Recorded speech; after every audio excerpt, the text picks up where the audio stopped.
কথায় আছে বন্যেরা বনে সুন্দর, অথচ জাম্বুর বেলায় ঘটেছে উল্টোটা। জাম্বু নামের এই ভাল্লুকটির 23 বছর কেটেছে খাঁচায়। তাকে বন্দি করে রাখা হয়েছিল মানুষের বিনোদনের জন্য। রাঙামাটিতে মিনি চিড়িয়াখানা প্রতিষ্ঠার পর বন্যপ্রাণী আনা শুরু হয়।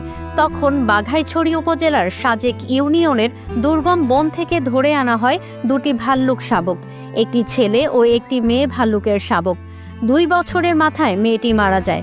বেঁচে থাকে জাম্বু। যেখানে তার আয়ুষ্কালই 30 বছর, সেখানে চিড়িয়াখানার খাঁচায় কেটে গেছে তার 23 বছর।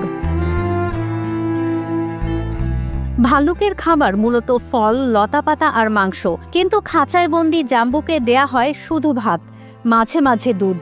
এই নির্মম বন্দিত্বে বেঁচে ছিল জাম্বু।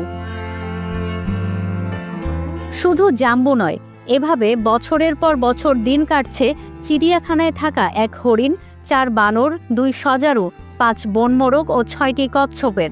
অজগরও ছিল এক সময়। সেটির মৃত্যুর পর সেই নোংরা ঘরে স্থান হয়েছে 2টি বানরের। খেয়ে না খেয়ে এদের দিন কাটছে খাঁচায়। সংকীর্ণ খাঁচাগুলোর ছাদও খসে পড়ছে। অবশেষে সংকীর্ণ খাঁচার বন্দিত্ব থেকে মুক্ত হয়েছে প্রাণীগুলো। বন্যপ্রাণী ও জীববৈচিত্র্য সংরক্ষণ কর্মকর্তারা সুখী নীলগঞ্জের মিনি চিড়িয়াখানায় এসে স্থানীয় বন বিভাগের সহায়তায় 19টি প্রাণী চিড়িয়াখানা থেকে নিয়ে গেছেন। ভাল্লুক, হরিণ ও বানরগুলোকে চেতনানাশক ওষুধ দিয়ে অচেতন করে খাঁচায় ভরে চট্টগ্রামের ডুলাহাজরার সাফারি পার্কে নিয়ে যাওয়া হয়েছে। চিকিৎসা শেষে তাদের উন্মুক্ত বনে ছেড়ে দেয়া হবে। এটা আইন পরিপন্থী। কোনো ধরনের দেশীয় প্রজাতির বন্যপ্রাণী ক্রয়, বিক্রয়, বন্দি রাখা, লালন পালন করা আইন পরিপন্থী। লাইসেন্স বা পারমিট ব্যতীত কোনো প্রাণী এভাবে রাখা যায় না। তো সুতরাং আমরা সেই আলোকে, সেই আইনের পরিপালনের নিমিত্তেই কিন্তু আজকের এই উদ্ধারটা। বন্যপ্রাণীগুলোর শারীরিক ভূলকের অবস্থা ভালো। আমাদের যে হরিণ দেখছি, হরিণের অবস্থা আছে মোটামুটি, কিছু স্কিনের প্রবলেম আছে। এরপরে আমরা বানরও দেখছি, বানরও কিছু প্রবলেম আছে স্কিনে। আর অন্যান্য প্রাণীগুলো আছে মোটামুটি। তো আমরা এগুলোকে এখন কিছু ট্রাঙ্কুলাইজ করেছি, আর কিছু আমরা ফিজিক্যালি রেস্কিউ করেছি, ফিজিক্যাল রেস্টিং করেছি। তো আমরা এগুলোকে নিয়ে যাব, সাফারি পার্কেই নিয়ে যাব।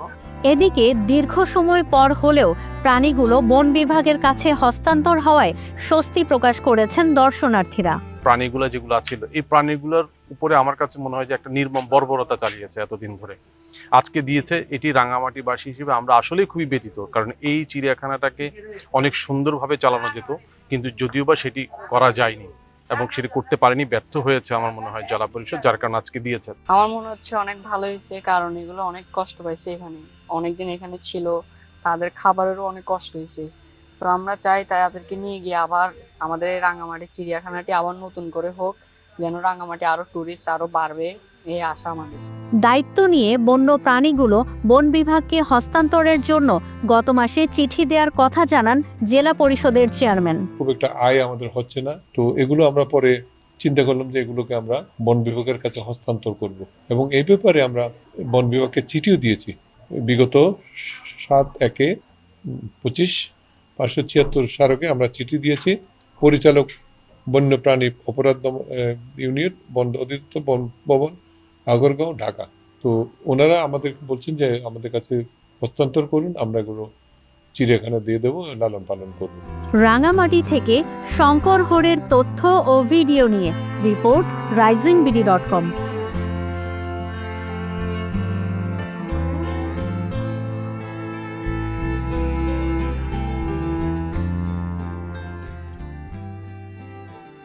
কেউ না বুঝলেও আমরা আপনার প্রয়োজন বুঝি, আর তাই তো অত্যাধুনিক ফিচার সম্বলিত বিভিন্ন সাইজ আর কালারের 250টিরও বেশি ডিজাইন অপশন নিয়ে ওয়ালটন স্মার্ট ফ্রিজ বোঝে আপনার প্রয়োজন।